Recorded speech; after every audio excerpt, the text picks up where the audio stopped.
with Terrence Murphy, where we cover sales, investing, and entrepreneurship with an emphasis on real estate. Each podcast, Terrence and his guests will bring you informative and inspiring information within the real estate industry.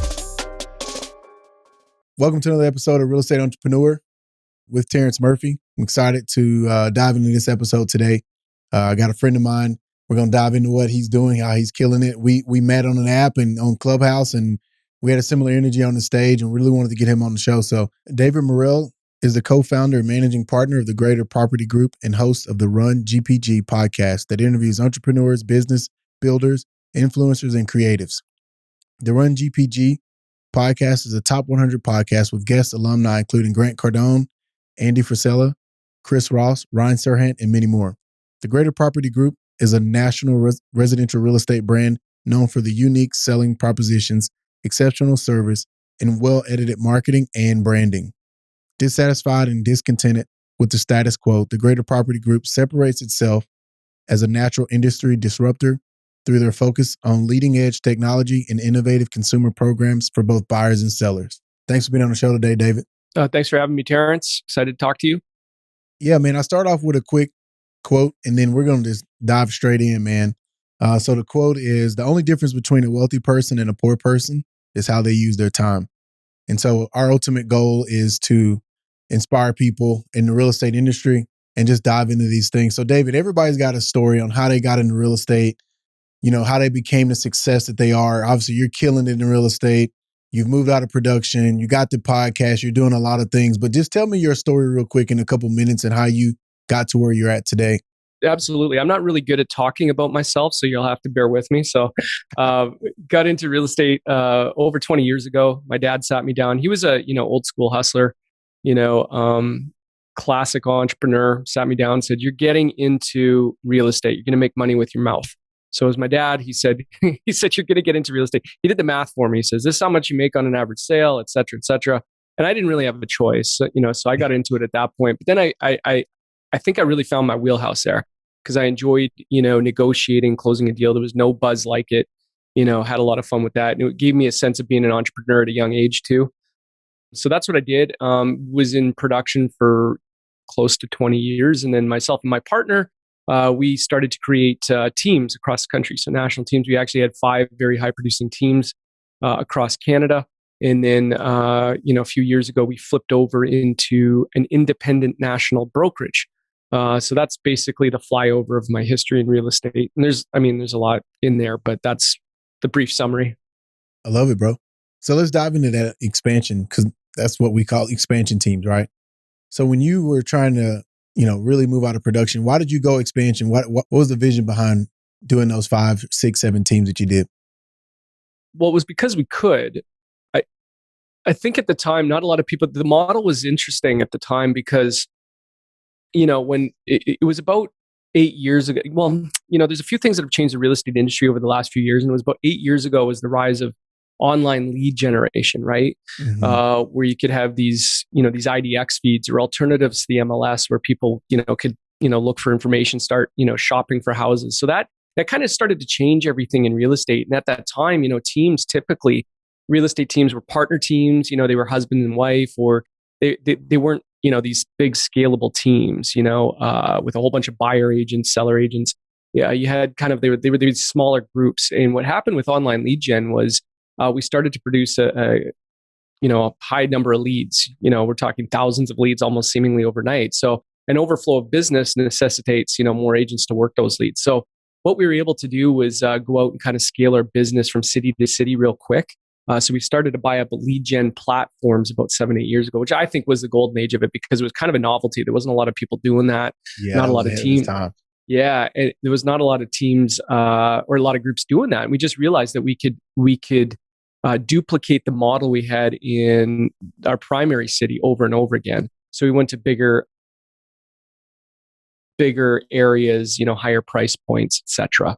And then we were able to do that. And again, we, at the time, the branding was a little clunky.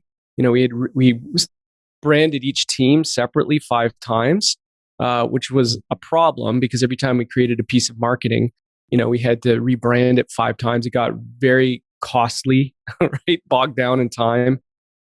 And so what we did was, like I said, a few years ago, we just kind of brought it under one umbrella with one brand. So it became, Greater Property Group Calgary, Greater Property Group Toronto, Greater Property Group Vancouver. So that simplified the process. So again, like I said, we were able to scale quite quickly and grow these very large teams across the country.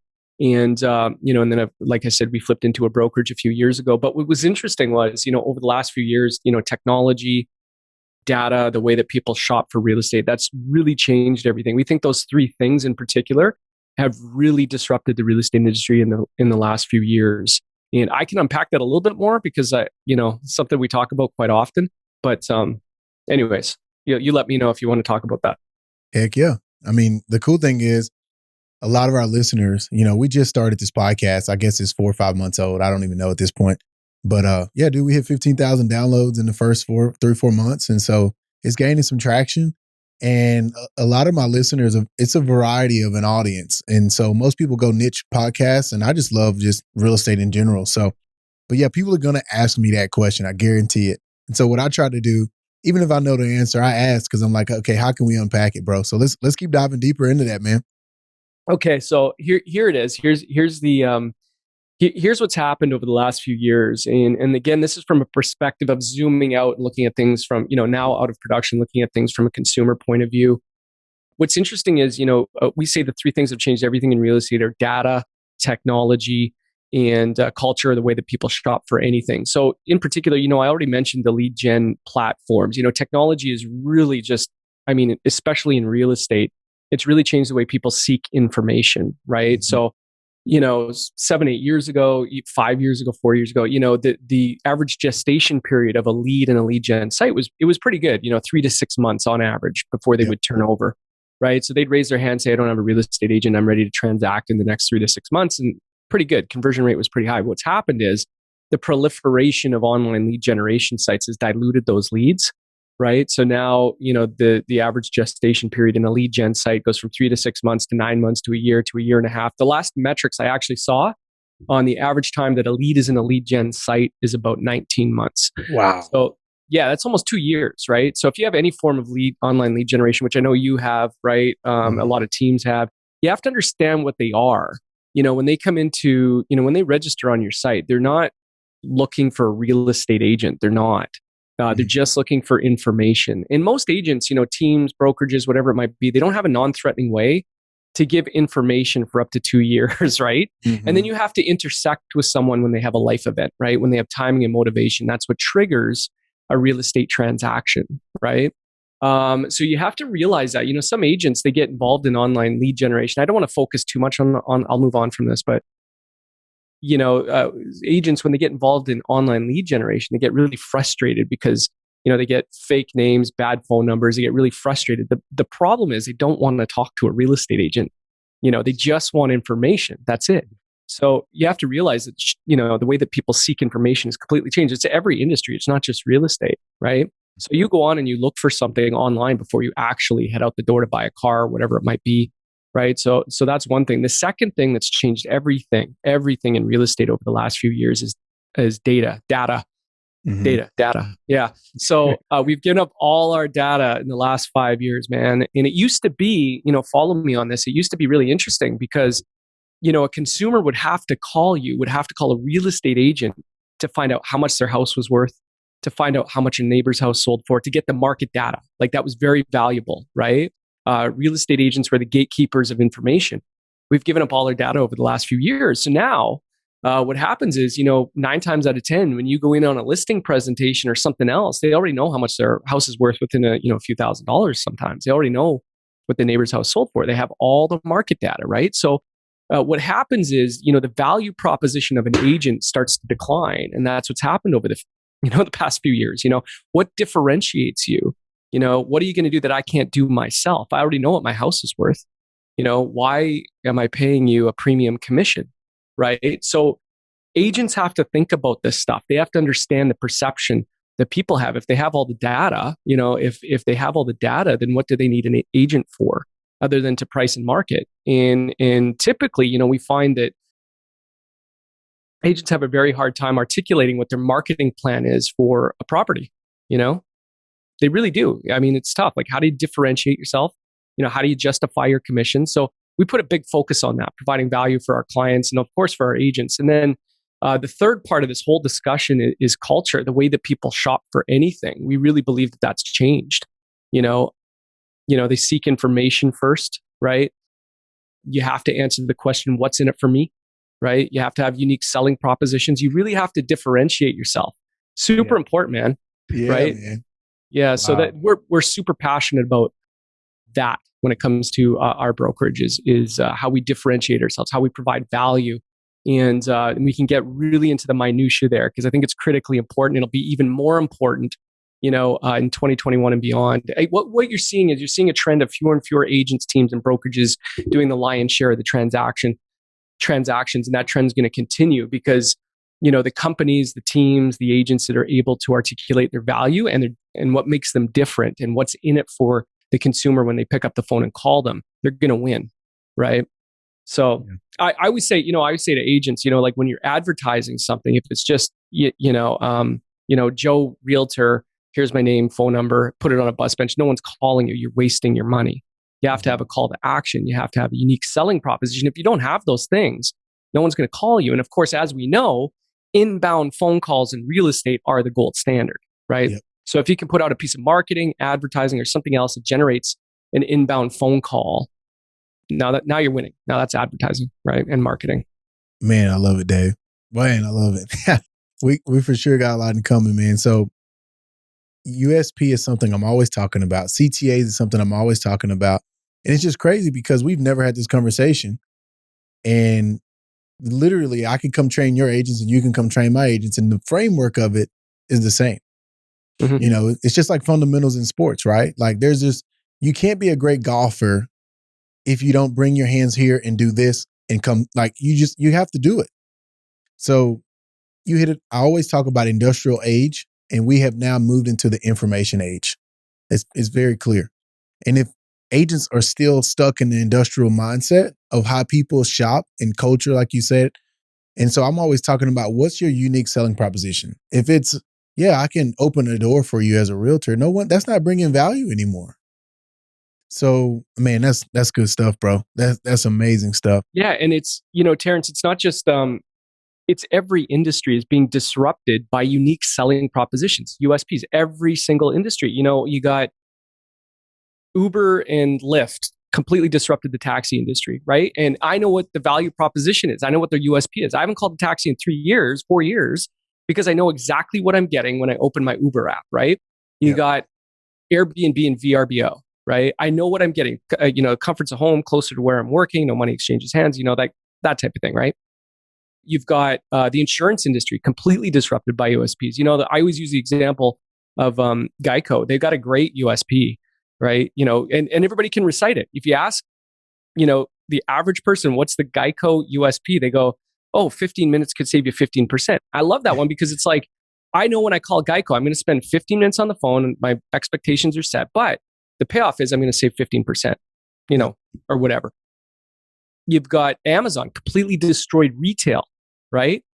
Completely destroyed. They put malls out of business because their USP is if something breaks in my house, I don't have to drive across town to get it. I just order it to my house the next morning, right? So every industry is being disrupted by USPs. In fact, if you look at, it's really interesting. If you look at some of the studies on USPs, you're probably not old to remember the Domino's USP. Do you remember that?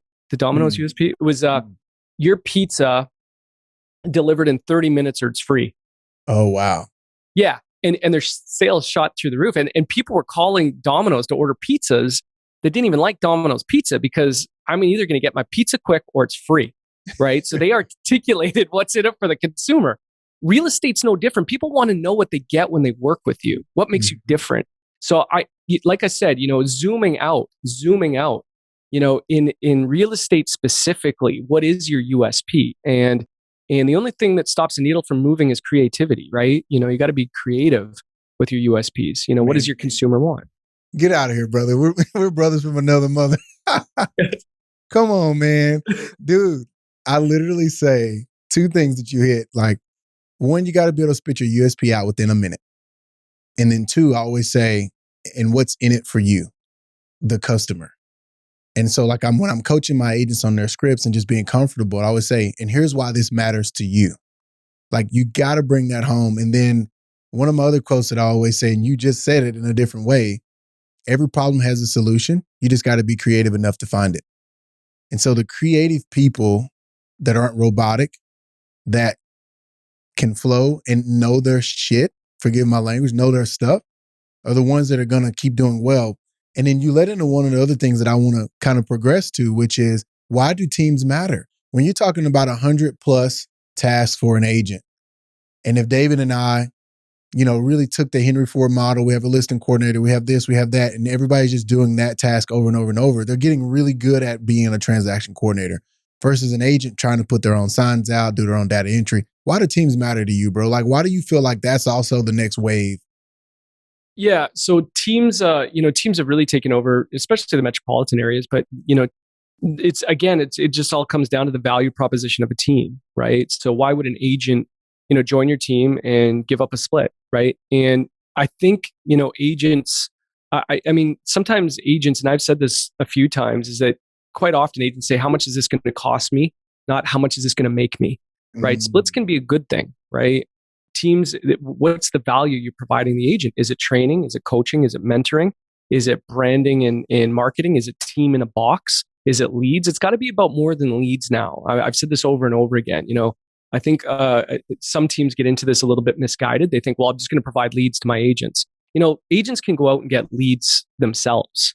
They could put an ad budget behind, a Facebook ad and generate their own leads. So it's got to be about more than leads. It's got to be about USPs. What USPs can I offer here? Am I going to get training and coaching? Do I have branding and marketing? Teams matter, but you have to provide the value to the agents. And of course, teams like yours absolutely do that. And that's why you're killing it and crushing it, right? It's because you provide value and you're doing things like training and coaching. And I think that's super important, especially now. I think training and coaching and helping agents understand what makes them relevant, how they can charge more money for their services and why they can justify it is super, super important. Yeah, bro. And the biggest thing too, teaching them how to leverage their time. I think agents, number one thing is crazy. Any agent I've ever trained, I've trained over 100, 200 agents, in and out of my brokerage over the years, is the first thing I talk about is database and time blocking. Like building your database and then time blocking, because I quote Adam Hergenrother. He always says this: agents get in the real estate industry for their freedom, the freedom to go and come and do what they want, and they work for themselves.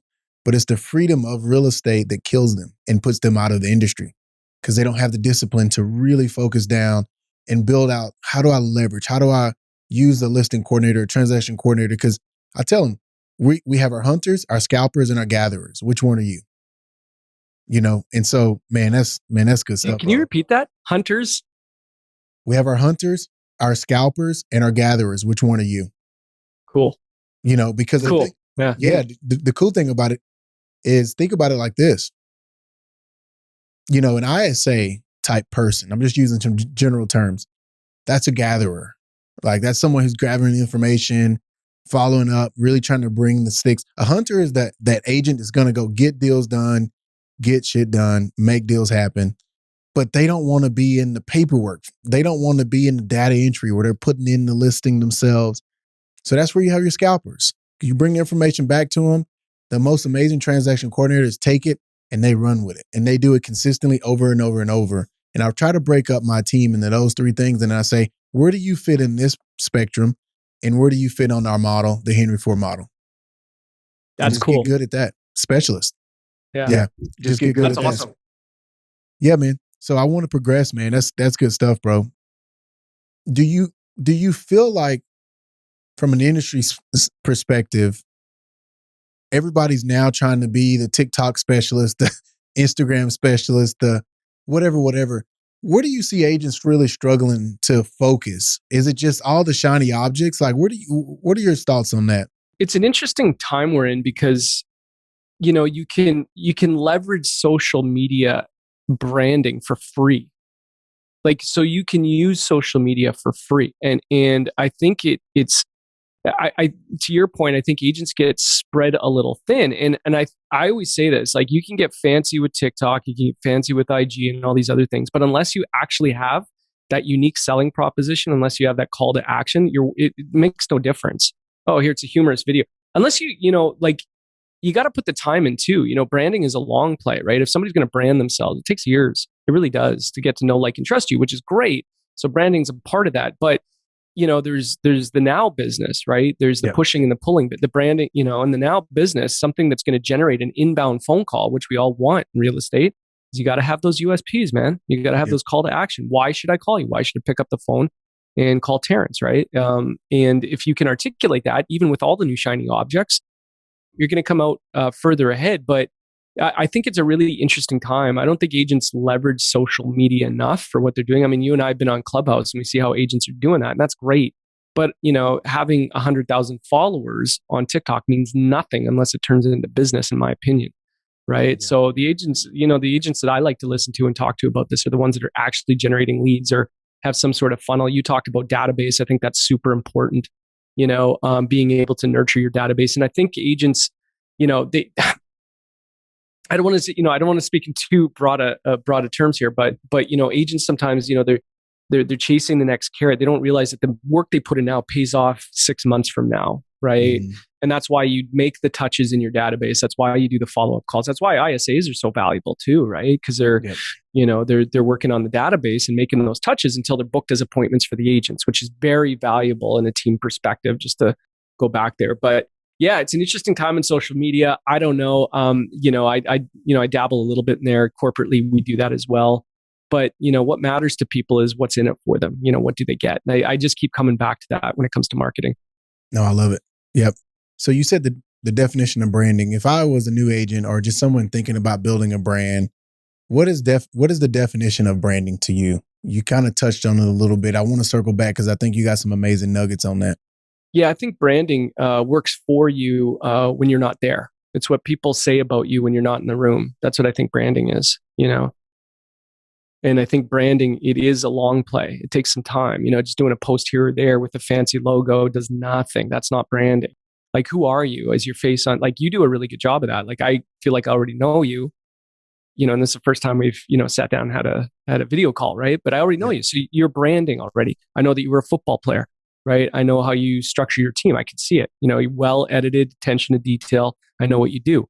Like, your branding is working for you.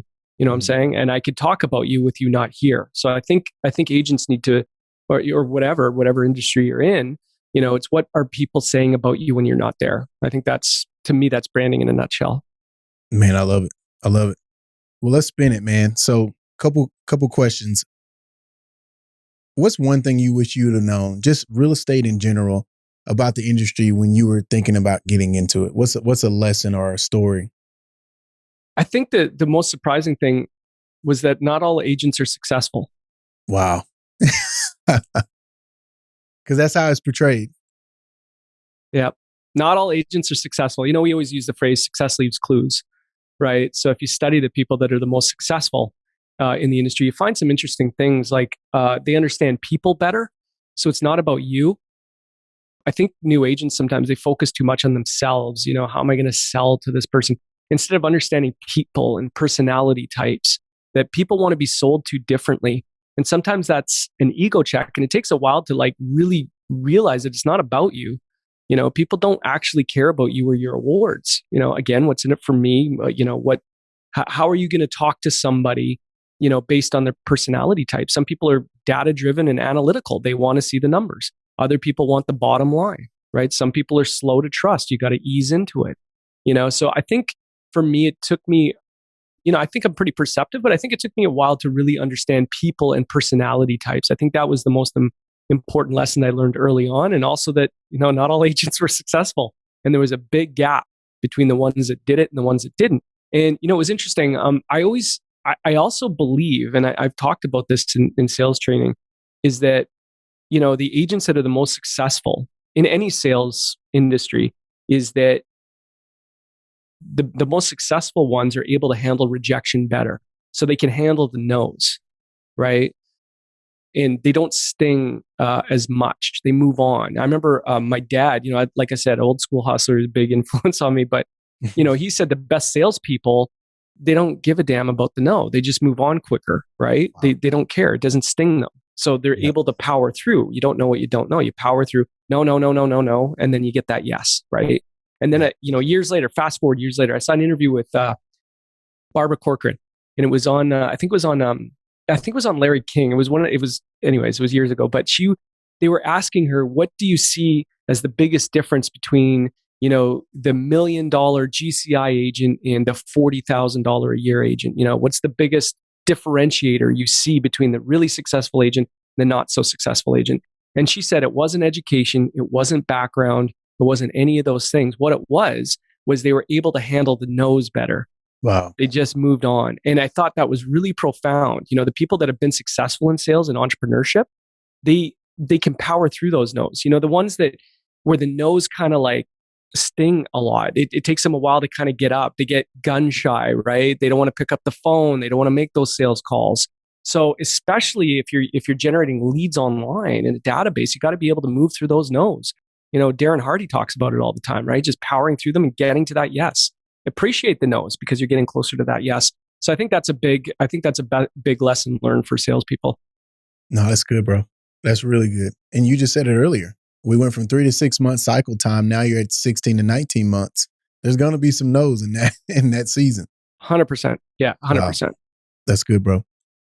What do you see as the biggest opportunity in the next 12 to 24 months in our industry?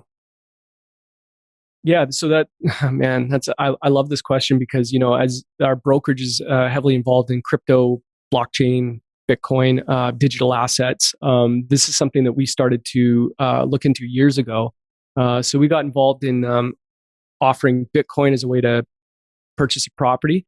What was interesting about this offer, Terrence, is when we first started getting involved with it and we figured out a way to do it, we realized that, well, early on, we thought it was a buyer offer, because we had spoken at cryptocurrency conventions. We had been, featured in magazines, things like that. And we thought this was a tremendous buyer offer because we were meeting people that were making, millions of dollars in crypto, right? So we said, okay, they want to put their crypto somewhere. They were buying, boats and cars. And we said, well, we'll open for business with Bitcoin or crypto digital assets. And we'll figure out a way to do that. We thought it was a great buyer offer. They could move large amounts of money real fast for real cheap, all that kind of stuff. And they wanted a place to put it. But what we quickly figured out was that this was a seller offer.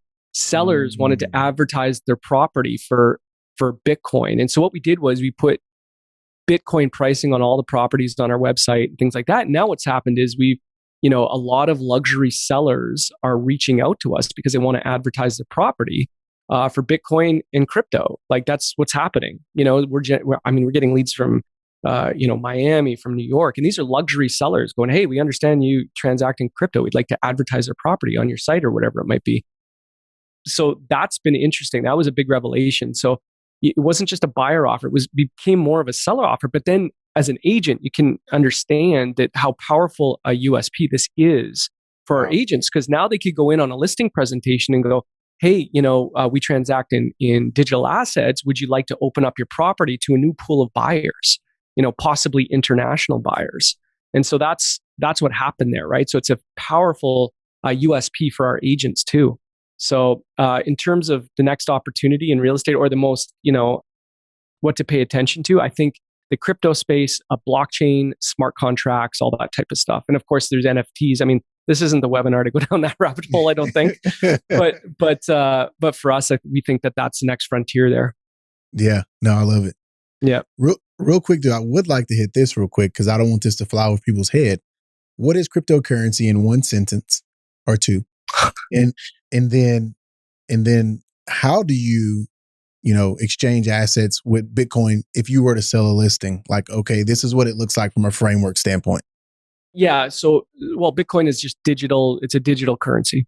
Yep. It's a digital currency. And there's a lot of debate about what's truly decentralized, what's not, the validity of different cryptos and why they work, why they not, a very volatile market, but it's still a currency, right? So I always tell people, do your research. If you're going to buy crypto, just understand what you're buying into and what it is. Who could have saw what happened with Dogecoin, right?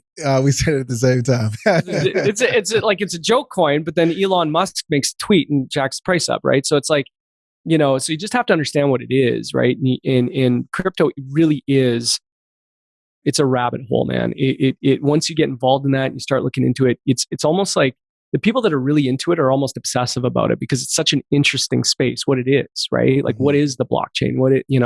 And there's still debate among people who, are really involved in the space of what it is and how it works and everything else. But the bottom line is it's here to stay. We know that. We know that blockchain technology and crypto is here to stay. So, but it is digital currency, right?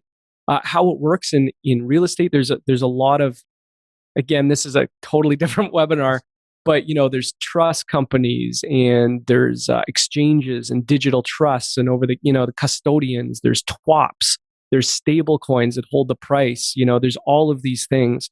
We'll have to do a part 2 to actually go over that. Yeah. So it all depends, right? It depends. Is the buyer using crypto only? Is the seller only accepting crypto? Is both of them involved in crypto there? Are they using it? So there's a lot of different variables in that.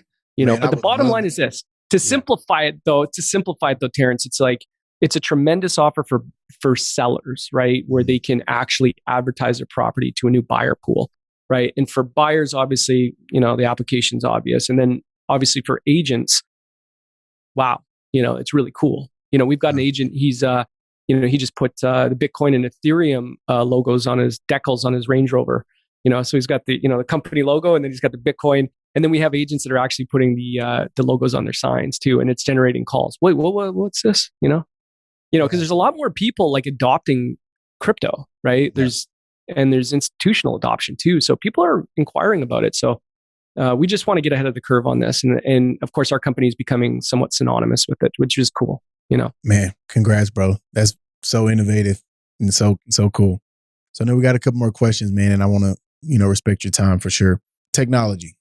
So we get away from crypto and Bitcoin and Dogecoin. And what are some of the technologies that you're using and what's the value that they bring to your team and where y'all are headed? Yeah, technology. I mean, we live off video conferencing, just like we're doing right now. It's made the world a lot smaller. We're an international company. We have employees overseas. We have employees across Canada.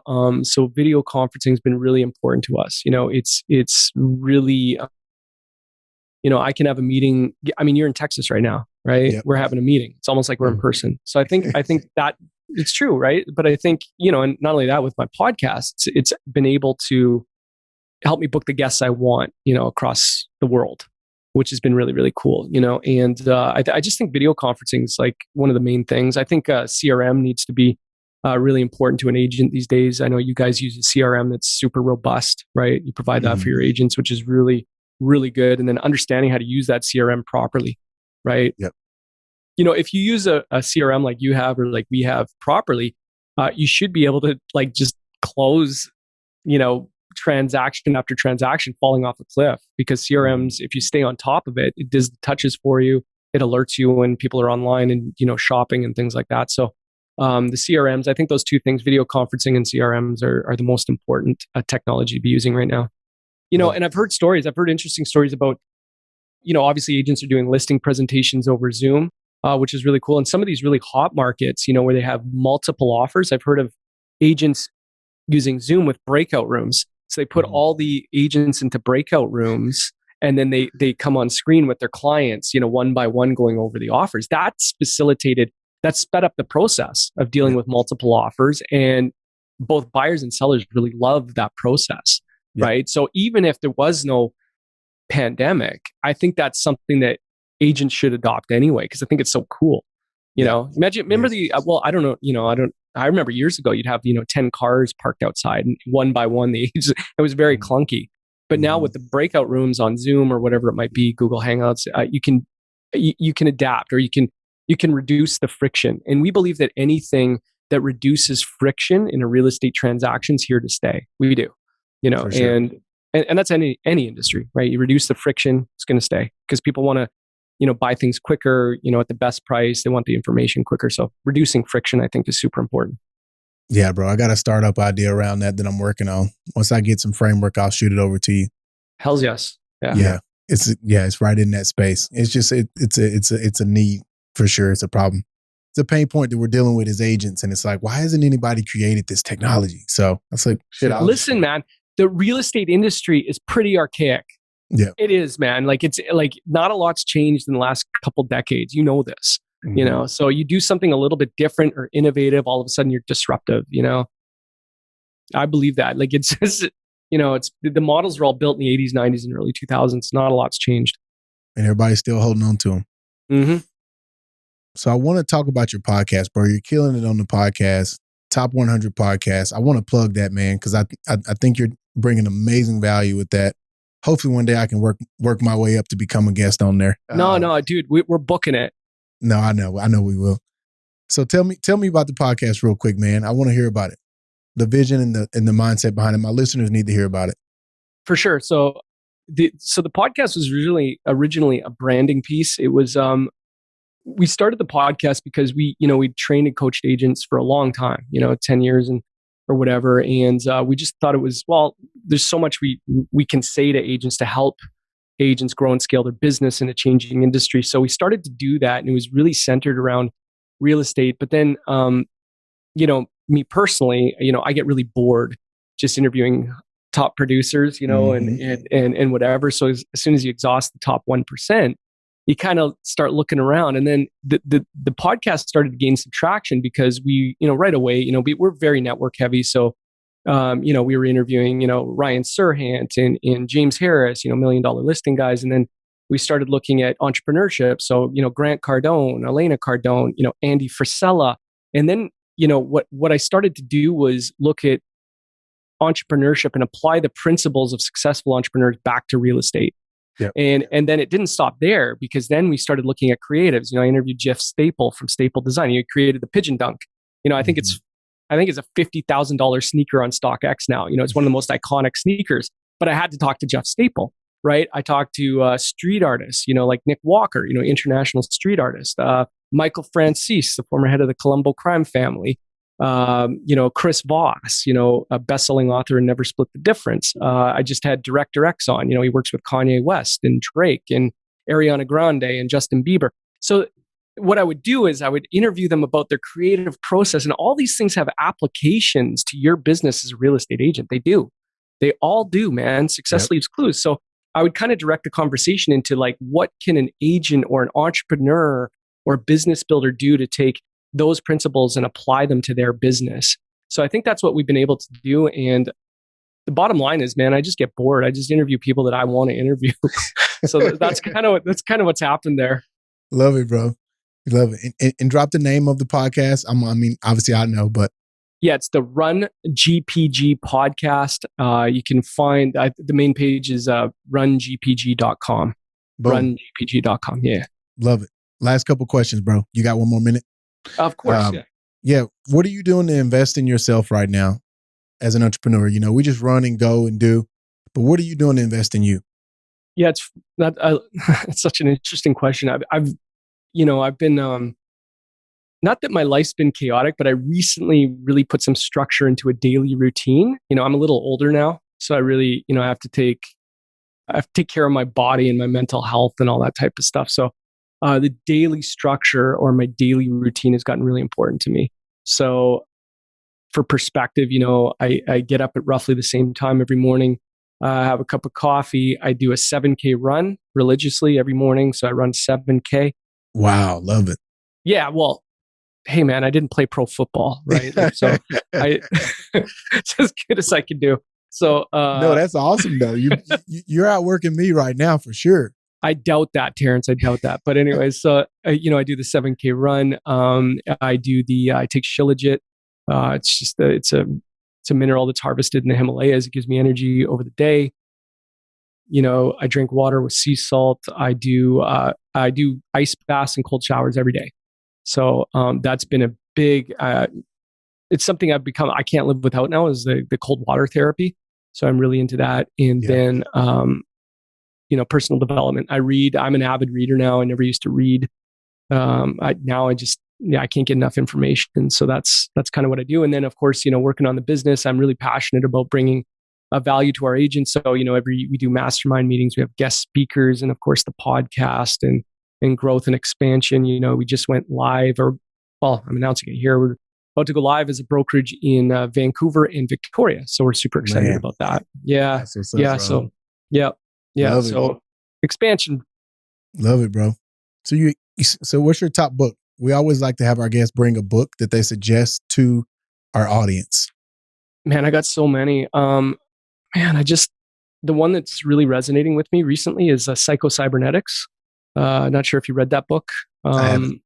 Yeah, Psycho-Cybernetics. It's about visualization. It's the findings of Dr. Maxwell Maltz. So he was actually a surgeon and a plastic surgeon. And, he was, people would come in and they'd want to change their face or change something about their look. And what he found more often than not, it was mental, the way that people viewed themselves. So Wow. it took him into a deep dive about like how we perceive ourselves and, visualizing good moments in our life to make ourselves feel better about ourselves. And you can basically do anything if your mind is right.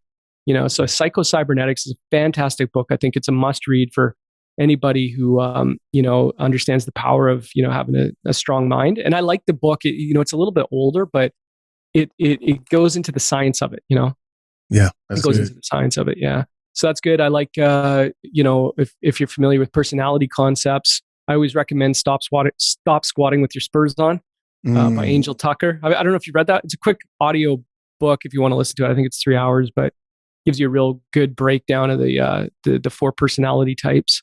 That's a good one.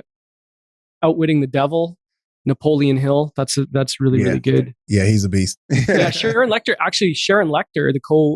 the one who actually put that book out for the Napoleon Hill Foundation, is our guest speaker this Tuesday. So she's going to be coming on. Yeah. And then, oh man, I got so many books, dude. No, that's good. That's good. Yeah. That's good. Well, final thoughts for our listeners, bro. Do you got any final thoughts? Final thoughts, man. I'm just happy to connect with you. The world's gotten a lot smaller, especially with apps like Clubhouse, and it's helped us to connect. And I think people that resonate with each other just find a way to connect. Like you and I, obviously, we haven't spent a lot of time together, but I feel like you and I could talk about business and real estate and entrepreneurship for hours, bro. I really do. So the world's gotten a lot smaller. Find your tribe, run with people that are going to make you better. I think that's super important. And I think the world's your oyster as soon as you do that. But, just run with like-minded people, man. That's my final thoughts. And I think, doing something like this allows us to do that. Iron sharpens iron. I believe that. For sure. Man, we got a lot in common, man. And as soon as you came on the stage in Clubhouse, I was like, that's my guy.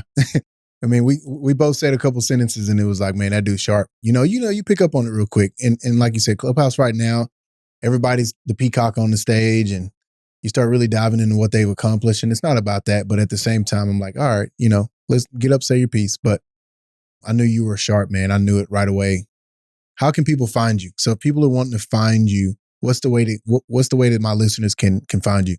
Well, you can, if you're curious about the Greater Property Group in Canada here, it's greaterpropertygroup.com for information there. Of course, the podcast, as I mentioned, rungpg.com.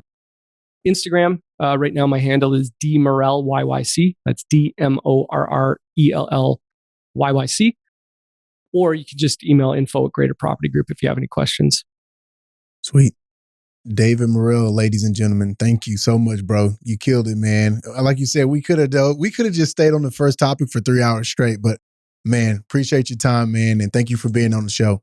Oh man, thanks for having me. What a blast. Like I said, hopefully the people out there understand how smart you are, what you're doing. I'm really impressed with you, bro. I've heard you talk on Clubhouse too, and in a few other places. And of course, check out your podcast and all that stuff.